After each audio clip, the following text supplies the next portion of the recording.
the city had always whispered his name in fear. In the glittering skyline where power wore expensive suits and danger moved in silence, Victor Morelli was a legend. To some, he was a ruthless mafia boss who controlled the underground with an iron fist. To others, he was a shadow, untouchable, unstoppable, immortal. Hospitals, politicians, businessmen, everyone knew that when Victor walked into a room, the air changed. But on a cold, rain-soaked night, the man who ruled the night lay motionless in the most expensive private hospital suite money could buy. The gunshots had echoed through the marble halls of his mansion just hours earlier. A betrayal from within. His own trusted lieutenant had turned against him.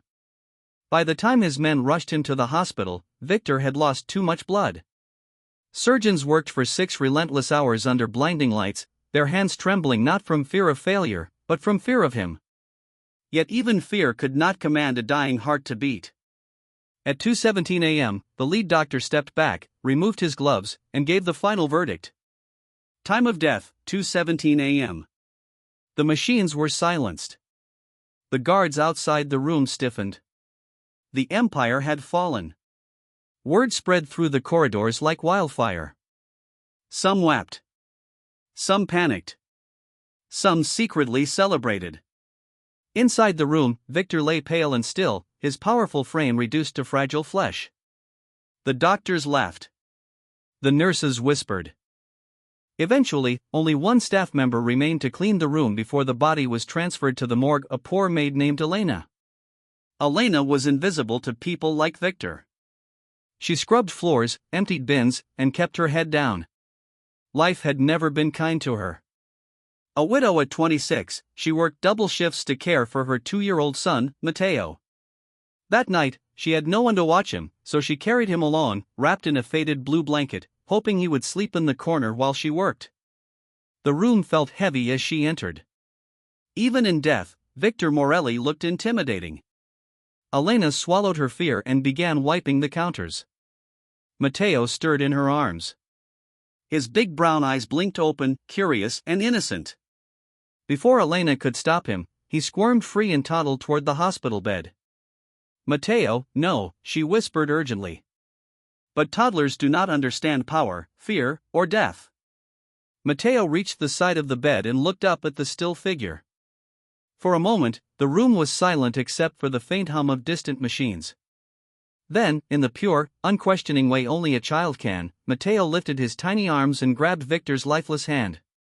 Elena froze. Matteo began to babble softly, as if speaking to a sleeping friend. When there was no response, his lip trembled. He climbed awkwardly onto the bed with surprising determination and laid his small head on Victor's chest. "Papa," he murmured instinctively, a word he barely remembered from his own father. Tears filled Elena's eyes. She rushed forward to pull him away, but something stopped her. A sound. Faint. Weak. Almost impossible. A single, uneven thud beneath her son's cheek. She held her breath. It must have been her imagination.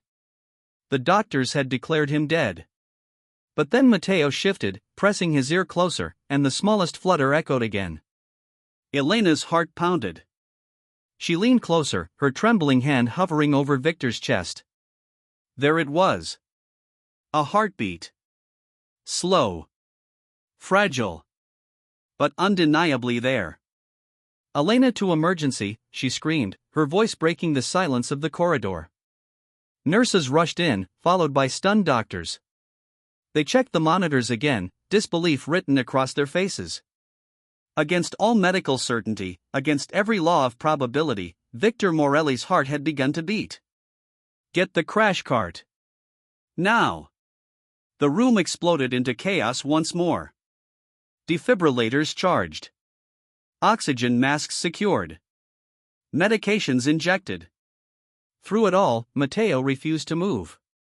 He clung to Victor's hand, his tiny fingers wrapped tightly around the massive knuckles, as if anchoring him to life. After agonizing minutes, the monitors showed steady signs. Weak, but stable. The lead surgeon stared at Elena. "If you hadn't called us," he couldn't finish the sentence. Elena clutched Matteo to her chest, shaking. She didn't understand what had happened. She only knew that her son had felt something no machine had detected. As dawn broke over the city, news spread once more, but this time, it carried disbelief and awe. The man declared dead had returned. And no one knew that the miracle began with a poor maid's toddler who refused to let go. If this story is already gripping your heart, stay with us, because what happens next will change everything. And if you love powerful stories of hope, redemption, and unexpected miracles, make sure to subscribe to the channel and turn on notifications. You won't want to miss what comes next.